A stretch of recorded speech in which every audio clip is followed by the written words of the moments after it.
मैं सुचित्रा। मैं आज आपको कबीर की साखियाँ और शब्द को बड़े ही सरल तरीके से समझाऊंगी। तो चलिए पहले जानते हैं कि साखी किसे कहते हैं। तो साखी का अर्थ होता है प्रत्यक्ष ज्ञान, जो जिसे साक्षात ज्ञान भी कहते हैं। तो कबीर दास जी घुमक्कड़ प्रकृति के व्यक्ति थे और उन्होंने अपने जीवन में जैसा देखा, जैसा अनुभव किया, उसी को साखियाँ और शब्द में उन्होंने प्रस्तुत किया है।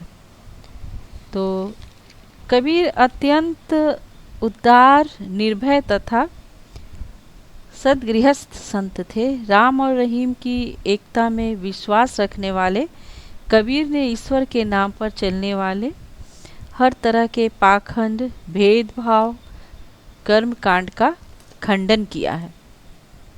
यहाँ संकलित साखियों में प्रेम का महत्व, संत के लक्षण, ज्ञान की महिमा, बाहरी आडंबरों यानी दिखावा का विरोध आदि भावों का उल्लेख है।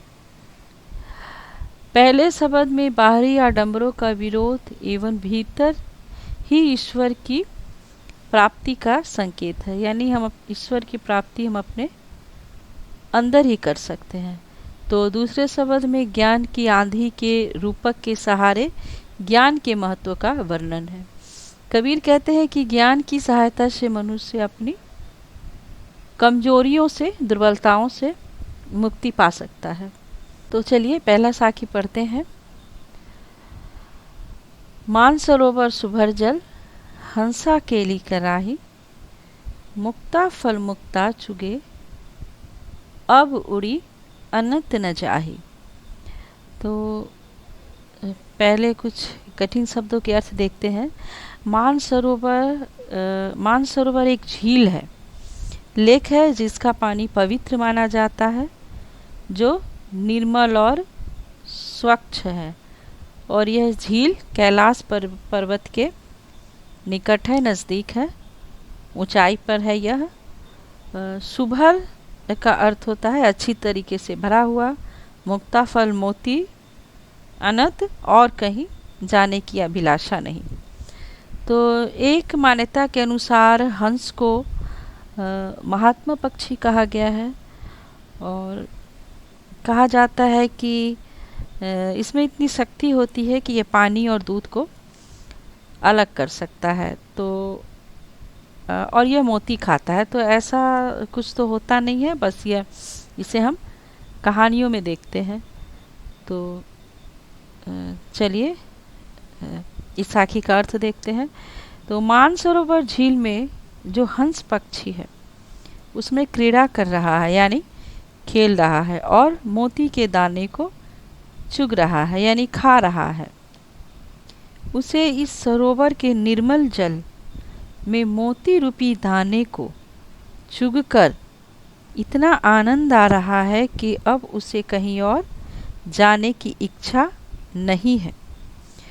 तो इस दोहे में कबीर दास जी ने हंस की तुलना भक्त से, मानसरोवर झील की तुलना भक्त के हृदय से किया है, जो भक्ति रूपी जल से भरा हुआ है।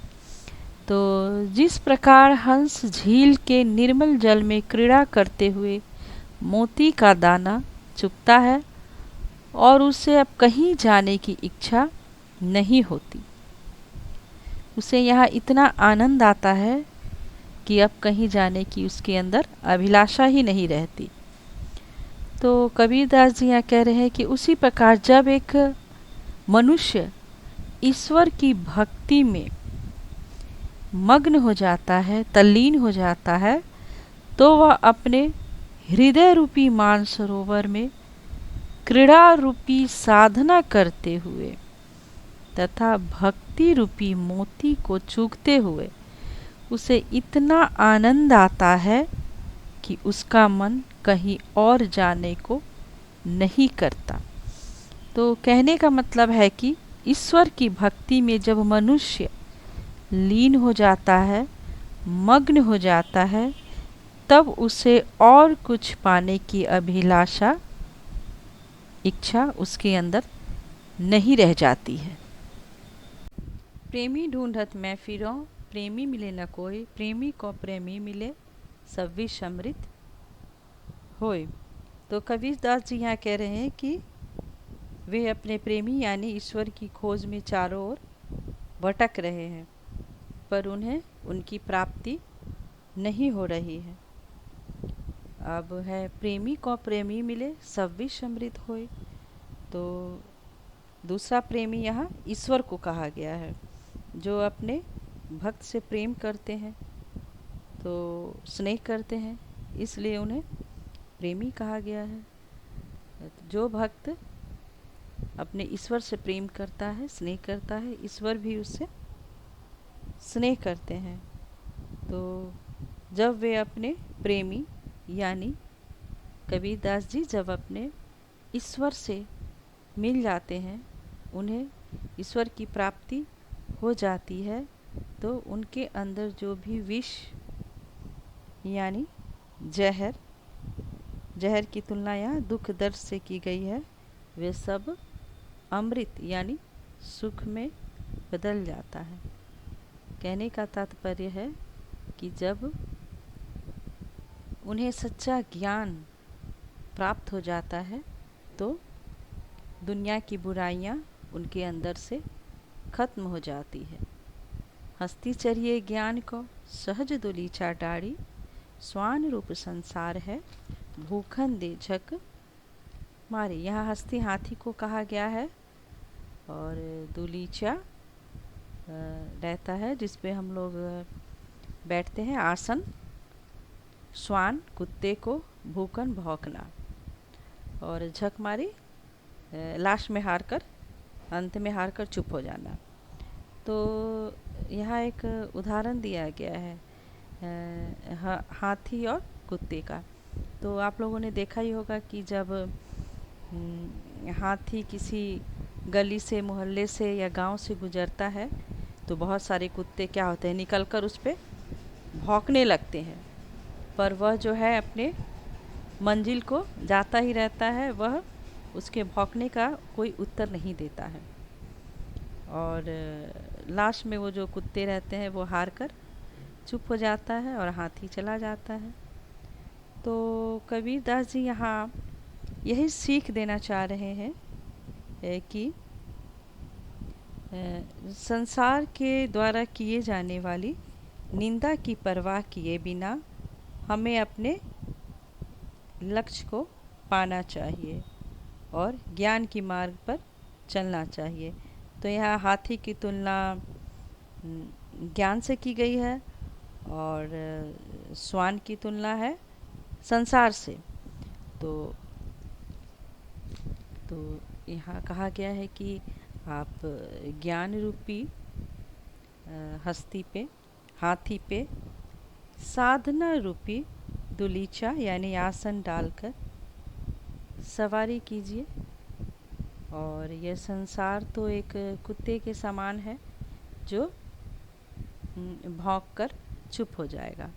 तो कहने का तात्पर्य है कि आप अगर किसी भी कार्य को करते हैं तो मेहनत से, लगन से उस कार्य को कीजिए, अपने ज्ञान की प्राप्ति कीजिए, और यह संसार क्या कह रहा है उसका आप परवाह न करें। वह लास्ट में सब लोग बोलकर ही चुप हो जाएंगे, और आप अपने मेहनत और लगन से अपने लक्ष्य को, अपने डेस्टिनेशन को प्राप्त करें। पखा पखी के कारणे सब जग रहा भुलान, निरपक होई के हरि भजय सोई संत सुजान। अब अर्थ देखते हैं इसका। पखा पखी यानी पक्ष विपक्ष, कारणे कारण, और भुलान भूल जाना, निरपक निष्पक्ष न्यूट्रल, और संत सुजान सज्जन व्यक्ति। अब यहाँ संत कबीर दास जी कह रहे हैं कि पक्ष विपक्ष के कारण सारा संसार आपस में लड़ रहा है। कोई कहता है कि मैं हिंदू हूँ, कोई कहता है मैं मुस्लिम हूँ। इसी पक्ष विपक्ष में सारा संसार पड़ा हुआ है। वे ये नहीं जानते हैं कि वे सब तो एक ही ईश्वर के संतान हैं, और इसके चक्कर में पड़कर लोग ईश्वर को भूल गए हैं।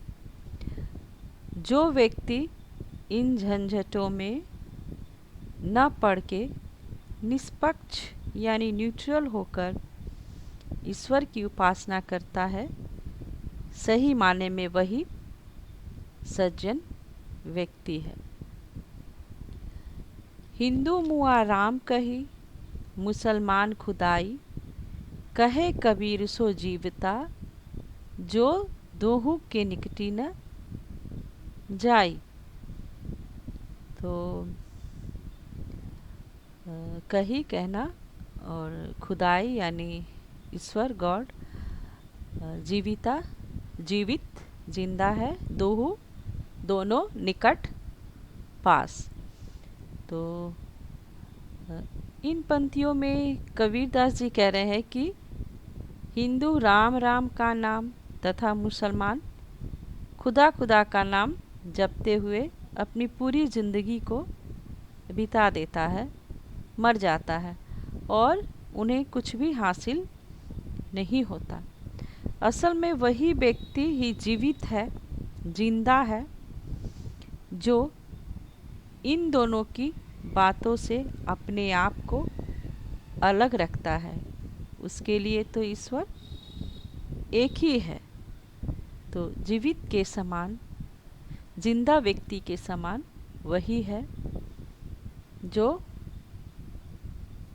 जाति पाति, धर्म भेद आदि सभी चीज़ों को गलत मानकर एक ही ईश्वर को भजता है, उसकी भजन करता है, उसको पूजता है।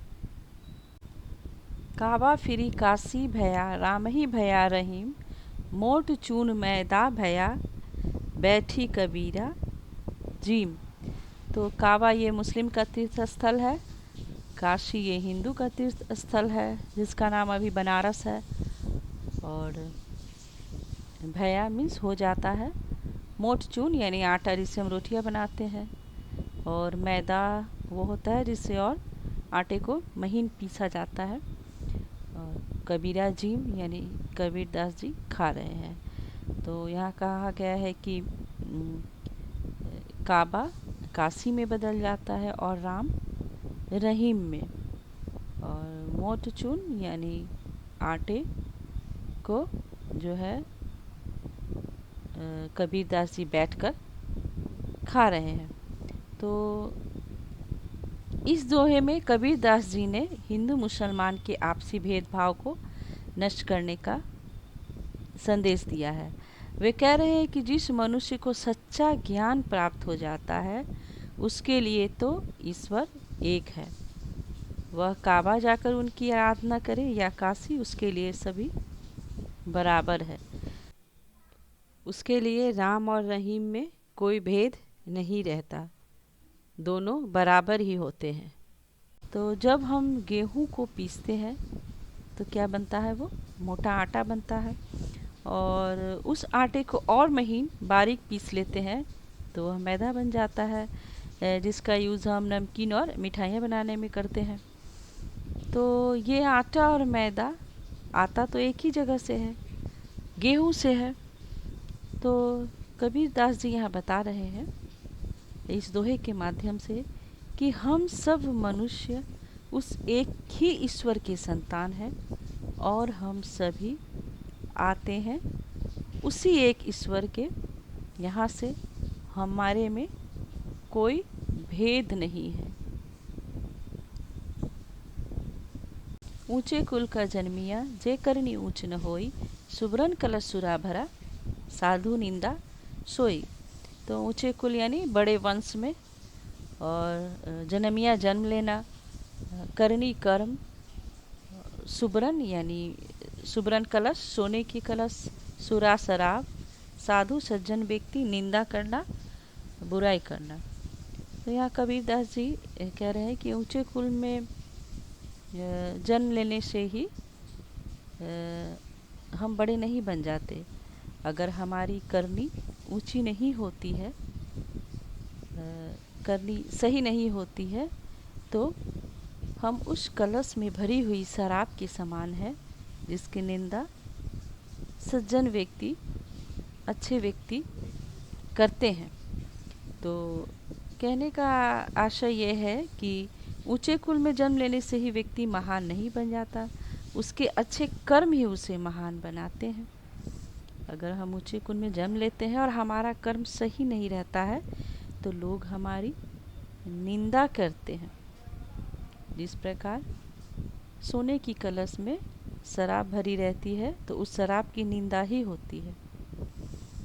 तो हमारे कर्म ही हमारी ऊंचाइयों को बढ़ाता है, हमारा कुल नहीं, हमारा वंश नहीं।